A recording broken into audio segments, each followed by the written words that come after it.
I will start my star down with the cut that I intended coming back from the break. And that, don't respond to me. I don't want any D's nuts sent over to the station either. First down and goal at the 9.5. Empty gun for Cousins. Looking left, throwing a fade to the left side of the end zone. London up and a nice grab. Touchdown Atlanta.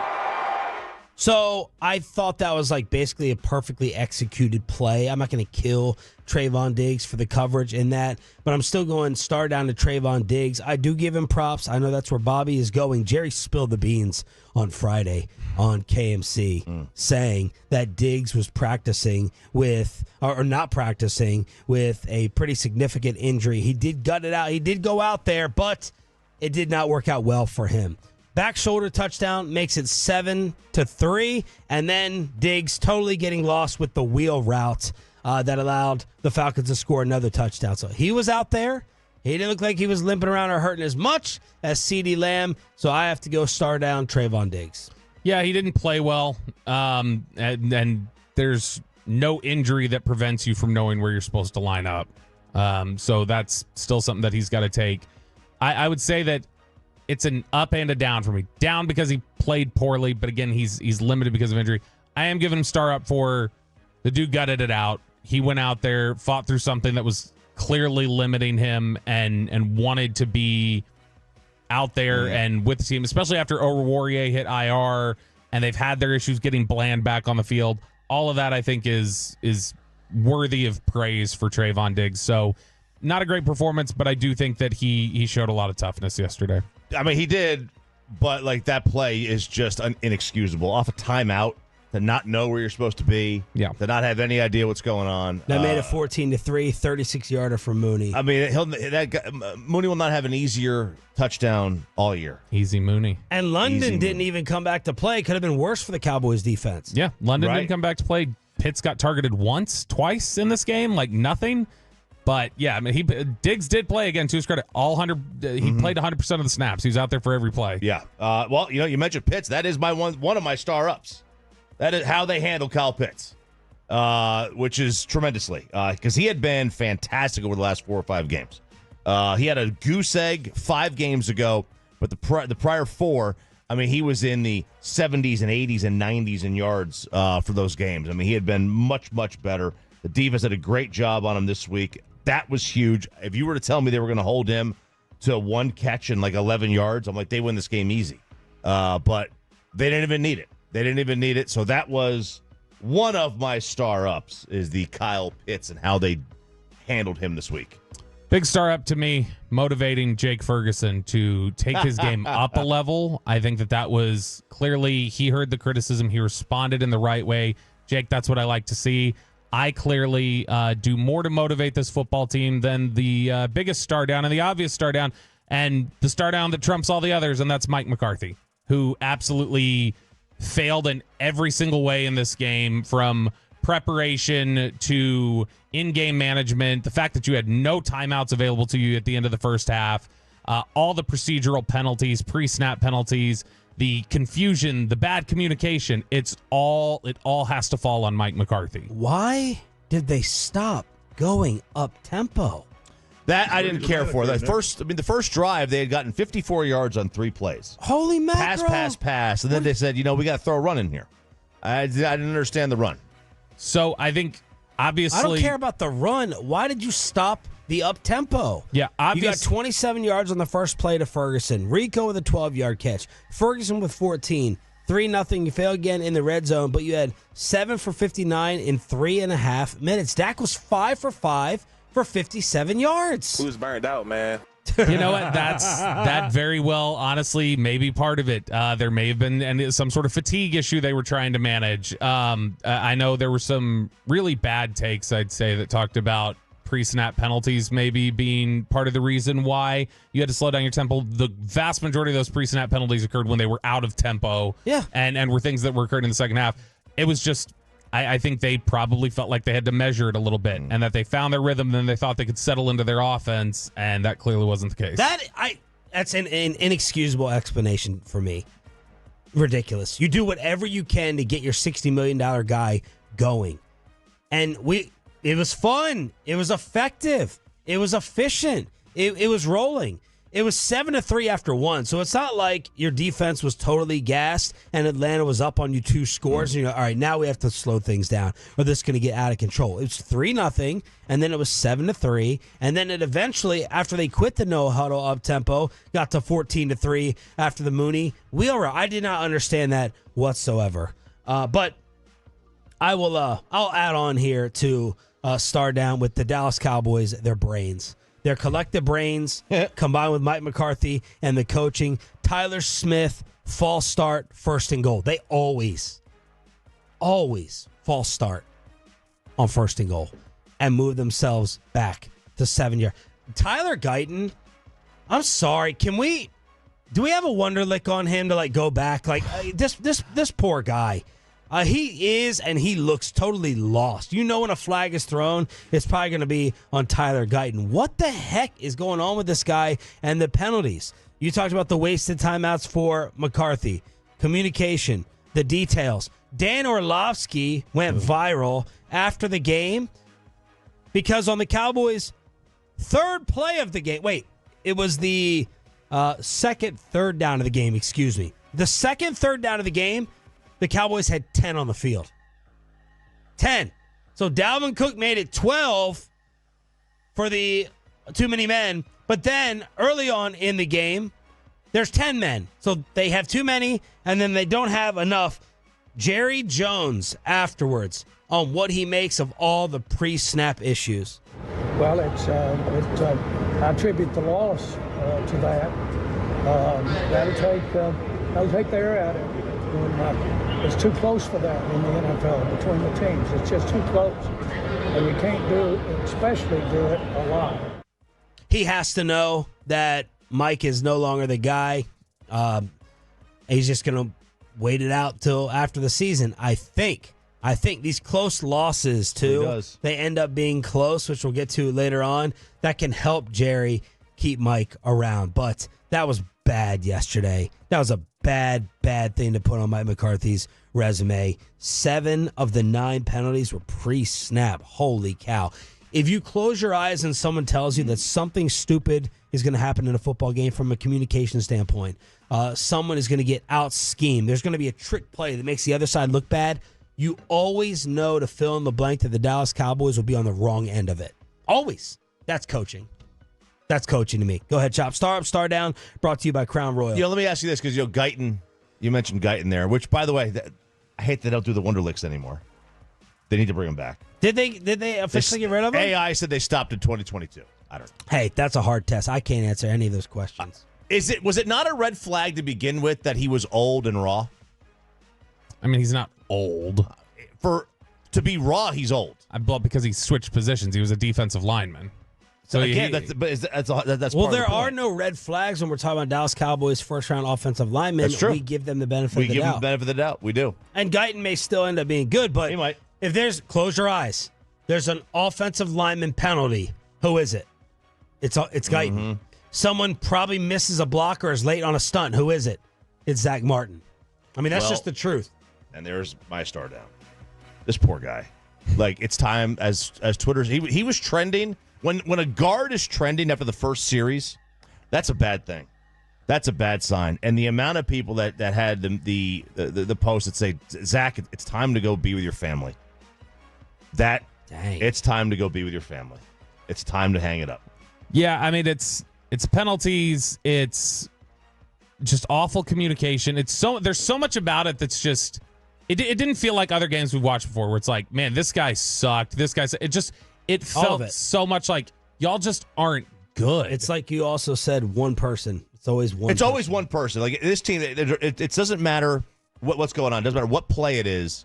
There's always one person not doing their job. And in Zach's case, it might just be physical limitations and age. It's not like he doesn't know what he's doing. He's just not the same guy anymore. We just have to accept that.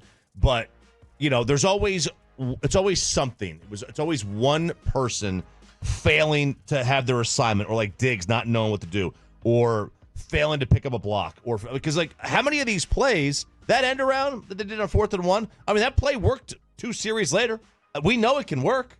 It just didn't work because somebody didn't do their job. My favorite tweet I woke up to this morning from somebody was from somebody named Alex, and I think they summarized it perfectly. They said, "This isn't the worst Cowboys team I've ever watched, but by God, is it my least favorite." And that's the thing, is that it's not a good football team at all, but it's not as bad as 2020. They're not that bad yet. I mean, they could get there. It's not as bad as some of the 5-11 teams, but it just feels like what's left? Like what is left for you guys? You were supposed to be right here on the edge, ready to break through, and your last 3 losses have come to NFC contenders, and you've gotten your ass kicked every single time. It is a sobering reality, and I think that's what it is for Jerry. It's a sobering reality of 3 straight weeks you're reminded you are not here. You're not here, and you're not close, and it's not one thing that's going to get you here. And it's probably several things, and several coaching moves, and several personnel moves. That's all stacking up for you right now.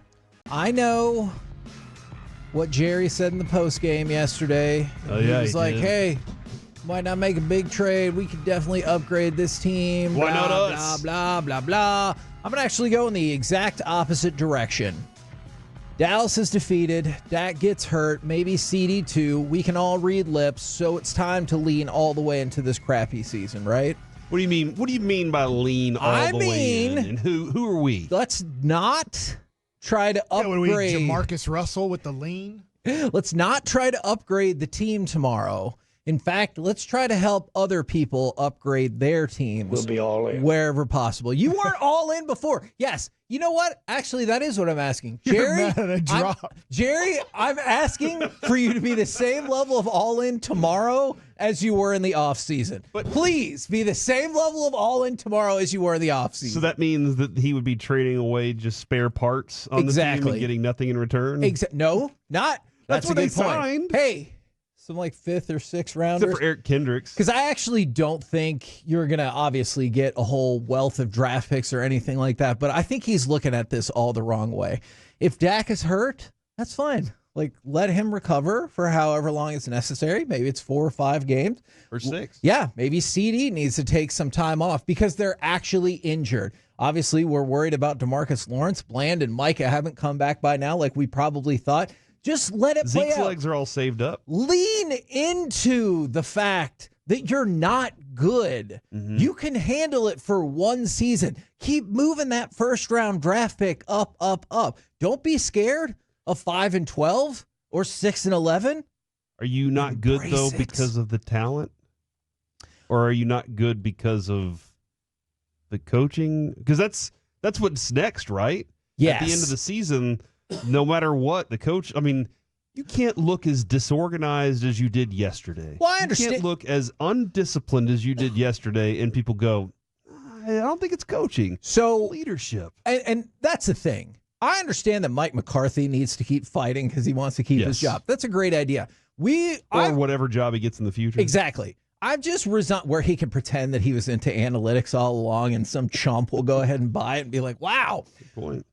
I think you look at some of these things, and I know Steven is going to say to a certain extent, oh, we're working on eliminating those mistakes. We just got to execute better. But you're at the point, right, where you're like, those pre-snap penalties aren't going away. Right. You're not good at it. Even Brad Sham was like, if they have laces on their shoes on the street, the Cowboys players would probably trip over themselves. He said that. There was a moment late in the game yesterday where Babe tried to convince Brad that there was still a shot with about 5 minutes left in the game, and Brad was just like, I'm just not as optimistic as you are.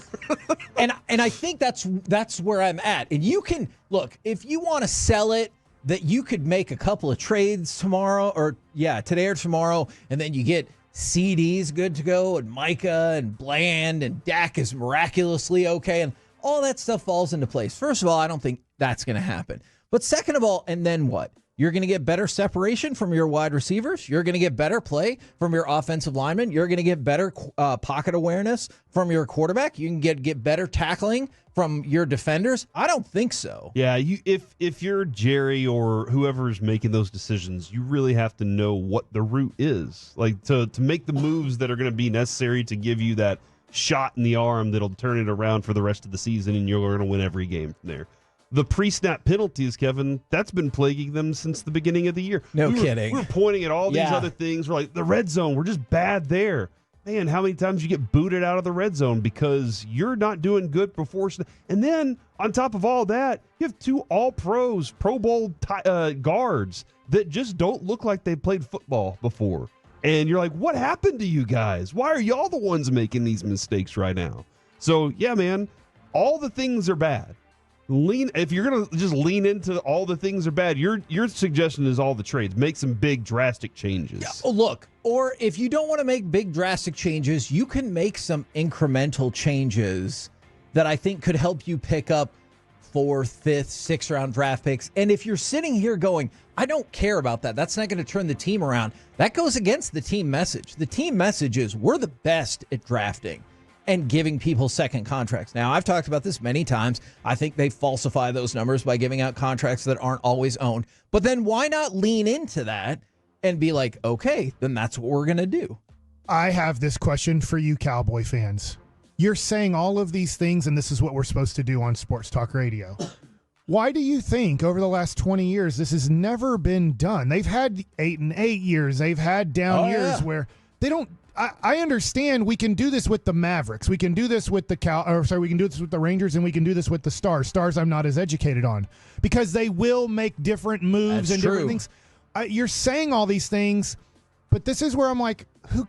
I'm not dogging you. I get it. What I'm saying is like, who cares what you say? It's not going to happen. Because Jerry's right now having a party, like doing something, and talking to Papa John. Like I don't.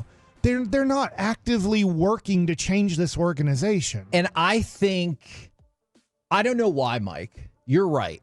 It makes me feel a little bit better to at least say, hey, we're out on record, or I'm out on record as saying this is the way to go. You're right. Do I think that's going to happen? Absolutely not. Do I think that they're going to make a bunch of incremental trades away to go ahead and absorb the cap hit, but maybe pick up 4th, 5th, or 6th round draft picks? No. Do I think, because I see people texting it in, that Micah is going to get traded? Hell no. I don't think that's going to happen. I'm just saying that is the clear path. I'm with you. To get better. I think, try to get better. I'm with you on it. I think Mike's onto something here. The Cowboys can't be great every year, all right? Like, they can't be, 12-5 every year. It's just not easy to keep up that kind of consistency. So this is going to be one of the down years, and then next year you can make the Cowboys great again. Okay, first of all, man, I don't know if we should use that exact slogan in these next couple of days. Let's just wait and see what happens. They were great before. I would dispute that, but, when they won Super Bowls. Okay, that is true. But then that goes into exactly what I'm saying. Embrace it this one year. You can do that in the next 48 hours. Like when Jerry says, I think we have an opportunity to upgrade our team. No. You have an ability to downgrade your team in order to upgrade your team for 2025 and beyond. Corey, I've been told by Brian Broaddus, who's been in the room, that Jerry listens. Now, here's my question.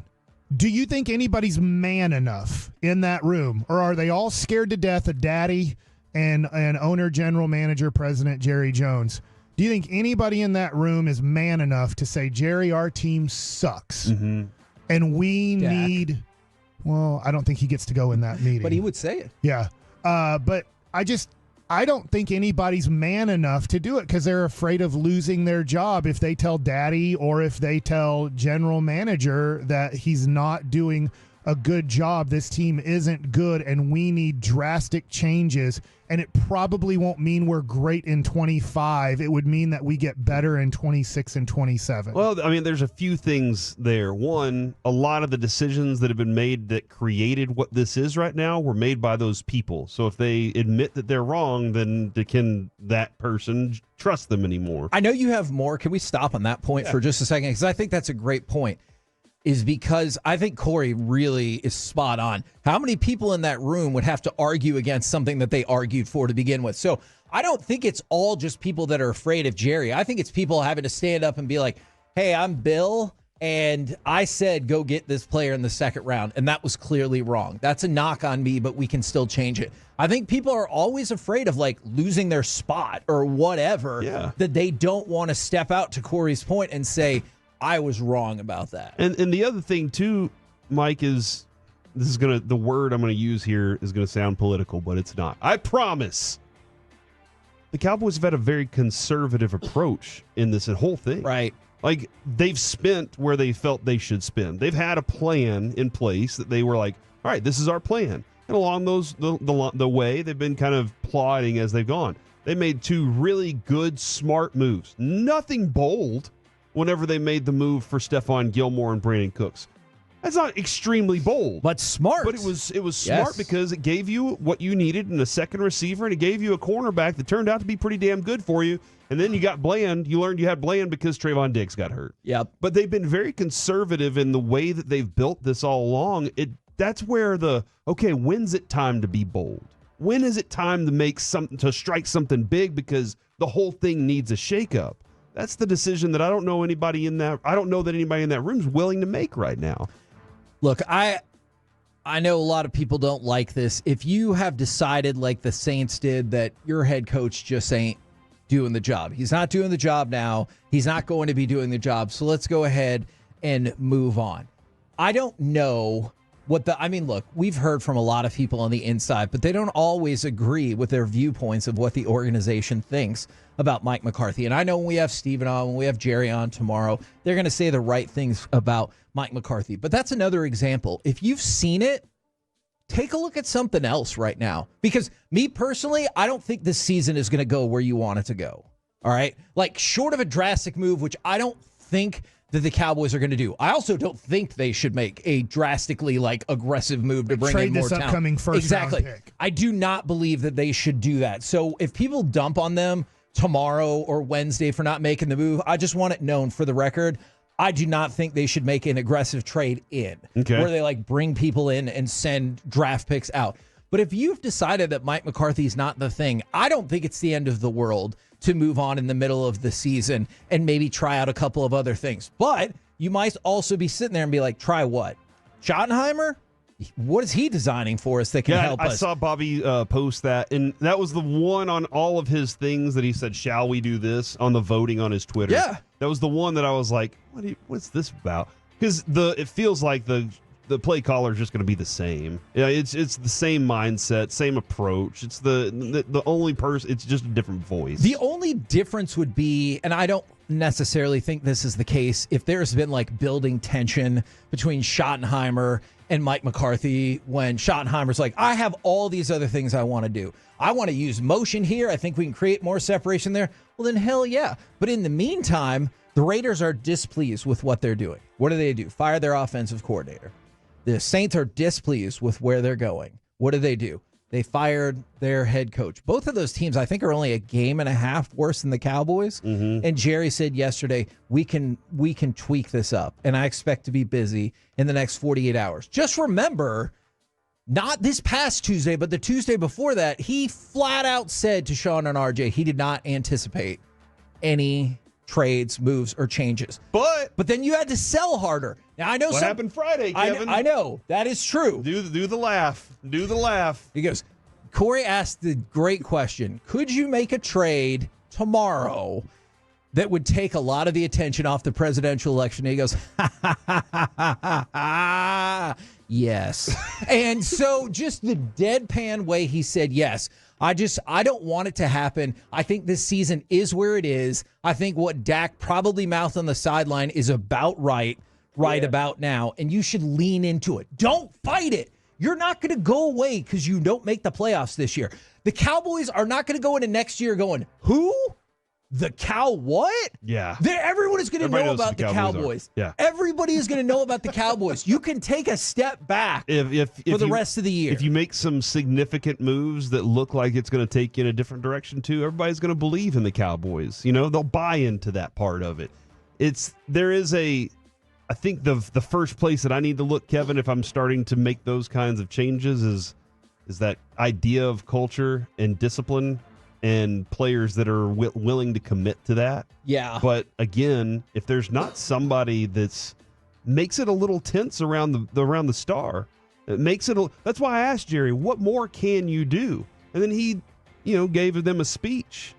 In which, hey, look, man, he's trying to pull out some stops. He went and gave him a speech after the game. Guys, look, I've seen people get kicked in the D and come back before, and you guys can too.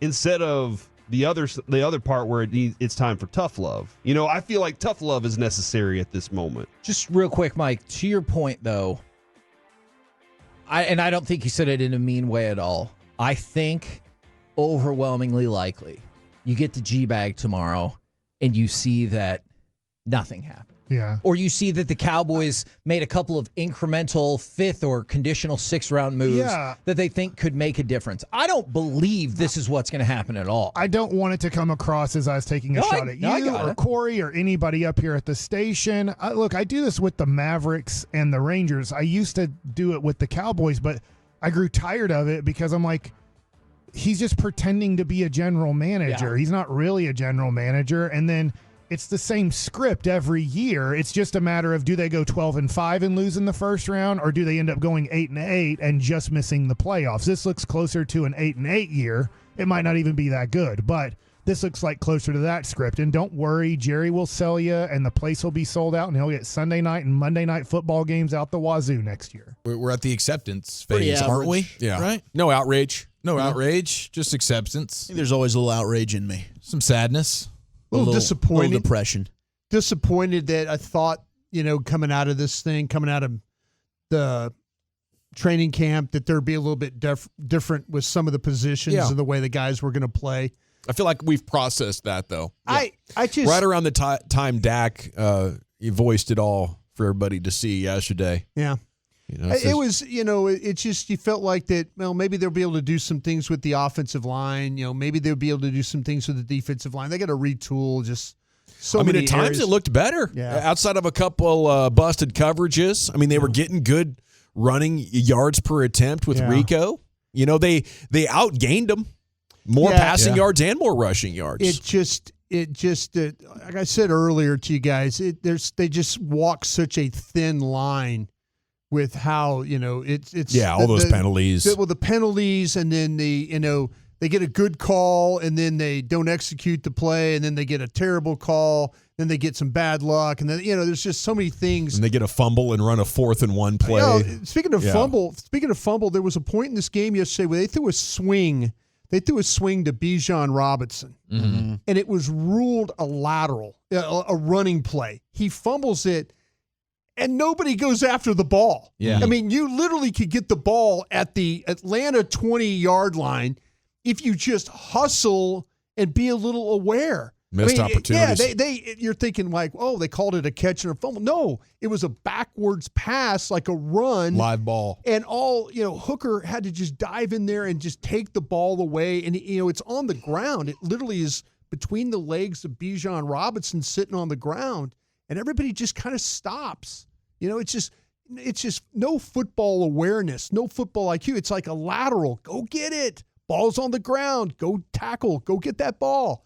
And, it's stuff like that, attention to details, and you wonder why. Yeah, you got a 3-game losing streak because you just don't do enough to win games. You don't do the right things to win games. A very forgettable season is what it's turning into. The 469 says, fortunately, Woolie's baby girl will be too young to remember her first year in this world as a Cowboy fan. That's a silver and blue lining if I've ever heard of one. Yeah. I like that. Let's go glass half full today, man. That I'm pepping you up, Wolchuk? Gonna hope that this thing gets better, moving forward for her. But yeah, she won't remember this, and that's great news. Yeah. That is a little bit of positivity. I thought that play might have been an incompletion. No.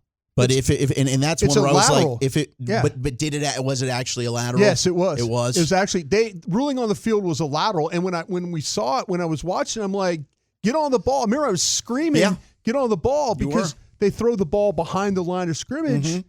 And I'm like, that's a fumble. Why am I sitting here in a studio yelling at the screen, and guys are on, and everybody, you're a passionate football guy, and everybody's just kind of like, oh, hey, what's going on? It's an incomplete. No, it's maddening. That's little attention to detail. That you go in there, if you're Hooker and you dive and go get the ball, and they've got a lot of problems. I'm just saying, this was one of my notice when you start to talk about, how about another one of getting Turpin to the wall around the corner, and he just goes out of bounds. Yeah. They're not locked in. Just keep your balance and go. Mm-hmm. And so, But that whole thing with the ball, like Bijan Robinson's just sitting on the ground with the ball down on the ground. Just go dive in there. Even if the official says, oh, it's incomplete, go get that ball. You rip that ball away or take that ball from Bijan Robinson. That's your ball on the 20-yard line. They just don't play with that edge. They don't play with that edge. That's what I'm saying. That's just football intelligence. It's football awareness. And we're sitting there expecting them to win games when you don't play with that. Well, they can't get lined up. I mean, that's an issue. Or they can't get lined up. I mean, holy hell. How many people called in last night? Because I think of the calls that I heard of the post game, a lot of them were, it feels like I'm watching a middle school or high school team. Yeah. How many times that got referenced last night? And it's like, you're 100% right. No, I mean, the pre-snap penalties, and this is something that the entire Mike McCarthy era, we've talked about this. Yeah. This isn't just a now. Like, they've been in the bottom 10, bottom 5 of penalties per game for a team the entire time he's been here. Mm-hmm. This year, it's just way, way worse because you're not actually getting 12 wins a season to where you're kind of like, well, all right, you're getting 10 penalties a game, but you're winning. So it's okay. Yeah. Now when you're 3-5 and everything's going to hell, it's like, well, gosh, this is a really undisciplined team. Well, it's kind of been an undisciplined team. The best they've ever finished is 23rd. In penalties. Holy cow. It's the best. In the McCarthy era? In the McCarthy era. Yeah. I mean, so you could say that this team, McCarthy's lost this team, but it's been bad all along. Now they're just a little less experienced, and Tyler Guyton's out there giving you 2 penalties a game, it feels like. Oh, my gosh, yes. I mean, the entire offensive line had moments where you're completely beside yourself. The twist stunt stuff has really, really been a problem for these guys. Atlanta has really no pass rush. We talked about it all week, and what they did was they back-to-back sacks. They figured out the first one was on Dak. Totally. I mean, he's got 2 options in that, and we'll get into it at 340 in Krusty's corner. But I'll tell you this: he had an option of throwing the ball in the flat to Dowdle, or he could have taken the wheel down the sidelines to Tolbert. He had 2 options, and it wasn't, and he's holding the ball. Now he's asking Guyton to hold his block even longer than normally Guyton does. And now he's moving in the pocket, and you're sitting there going, bro, you have got to either throw the ball short in the flat or you've got to take the shot on the wheel. Yeah. You got to do that. You can't you don't have time to go back and look at what's going on the backside. Yeah, the Falcons have that because you got no pass rush. Mm-hmm. They're able to get McLeod all the way across the field and get him on Wilson, who knows exactly what's about to happen to him. Yeah. Wilson knows that man's his. Whoever's coming inside, his eyes are looking, but he drifts to his right, and now Wilson's pants might as well have been down at his ankles in that play. He knew exactly. and his cleats tied together. He knew exactly what was about to happen to him. And that's sad. That he saw it because you could see from the end zone copy, the OS look on his face. His eyes immediately go to the other opposite direction looking for the crosser because he knows, and Greg Olsen, I miss Greg Olsen doing games, by the way. He really is phenomenal. He described that play, and I'm thinking, he's absolutely right, especially when you see the end zone copy and you see Wilson's head looking over there knowing that guy coming across the field is going to be his guy. Yeah.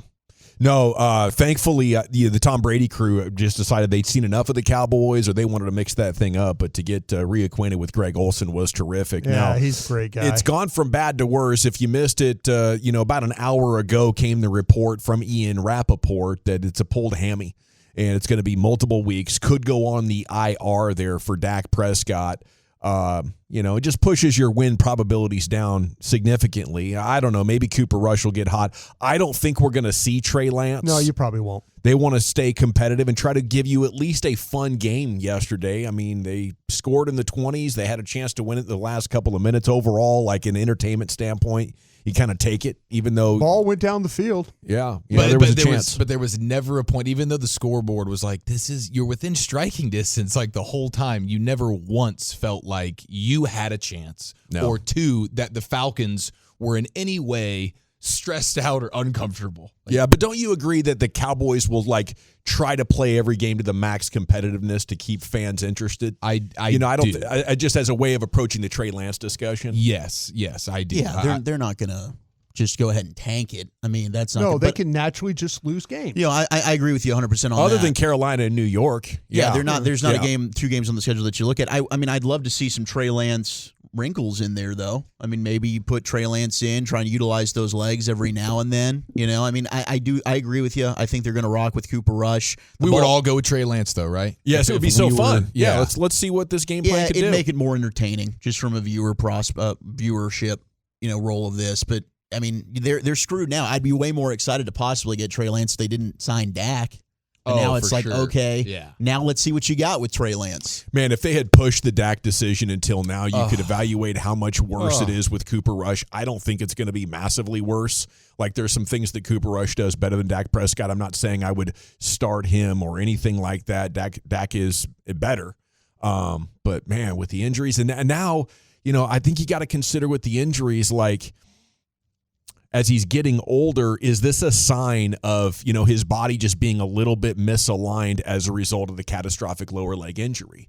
That's what happened to me. And at first, the first couple of years after ankle reconstruction, I noticed I had a little bit of a limp and sometimes my foot would hurt. 5 years later, my knee started to hurt. 5 years after that, my hip started to hurt, and I feel like you go back and you look at the calf from a couple of years back. You look at the shoulder from a couple of years back, and these explosive athletic moments where he's trying to do something, it seems like more and more that's resulting in an injury, and I wonder if, the off-season boot that he was in, was a sign of, I was working hard in the offseason doing this and we got a tweak or we got an injury, and now, bang, first game running injury, so I had a hard time finding when that hamstring was, he said it was the run before the throw. I know that there were 2 runs that were for 5 yards, and one of them he popped right up. Yeah. The second one, the film kind of cut off on him a little early. He was laying on the ground and they were trying to help him up. I was guessing that was the one. There was 2 5-yard runs that there were. I mean, the long run, he appeared fine. Good mobility on the first run, and then the second run, like I said, I was trying to determine, is he getting up kind of gingerly? Is it looking like? But to me, the way that he followed through on the pass seemed like, to me, that was where this thing kind of went a little south. Would it be possible for you to pull up? Will Next Gen give you what he topped out at on his 22-yarder? I'm sure they will. Which is the longest run the Cowboys have had all year. Yeah, it was a seminal moment. We talked about it actually in the pregame show. Like, will the Cowboys, they're the only team without a rush of 20 or more yards. We felt like with this being a Rico game, you have a little bit more of an opportunity there, but nope. It wasn't Rico. It was Dak. It was a very laborious 20-plus yard scamper there from Dak. I would love to know what he topped out at. But there's no way the Cowboys would sign him if this had played out, right?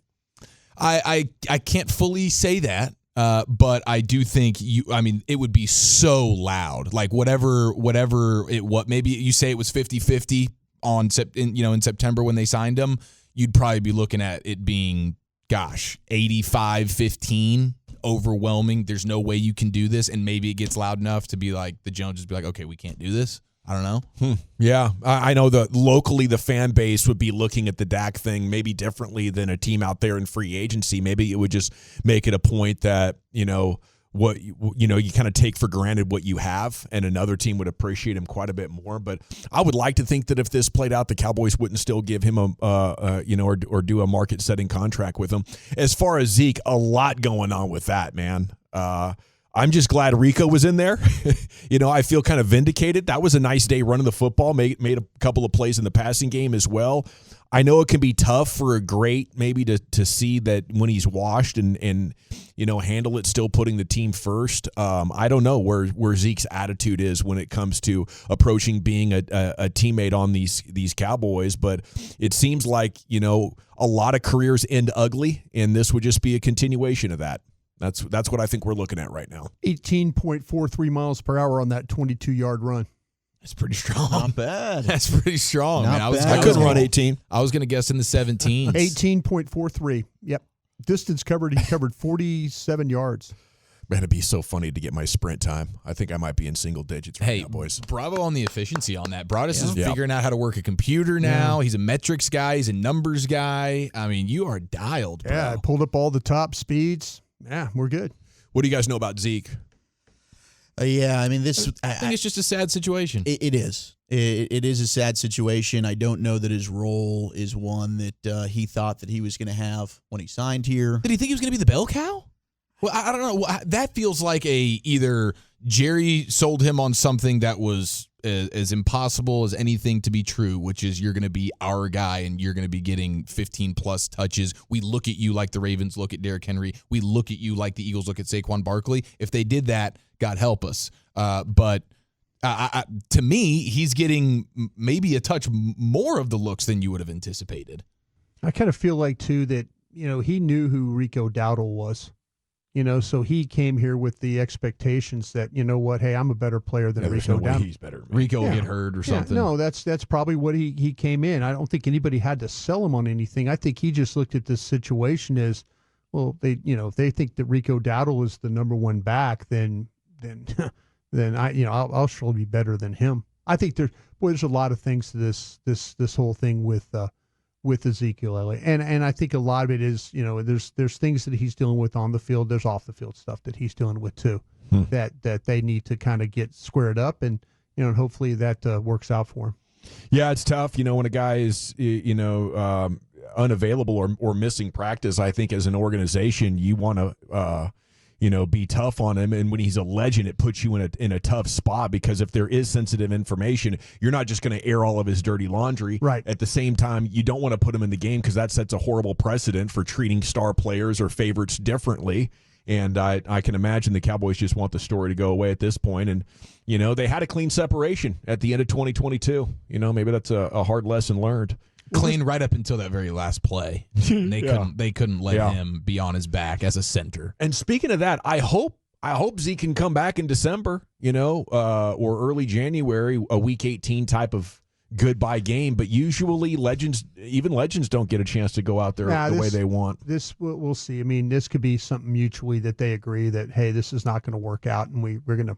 He might not play another snap for them. Yeah, the final game of the season is just paying homage to Zach Martin and Ezekiel Elliott, and you run to the right for negative yards for 4 quarters. We'll give you 20 carries for 32 yards. A proper goodbye. You salute your legends.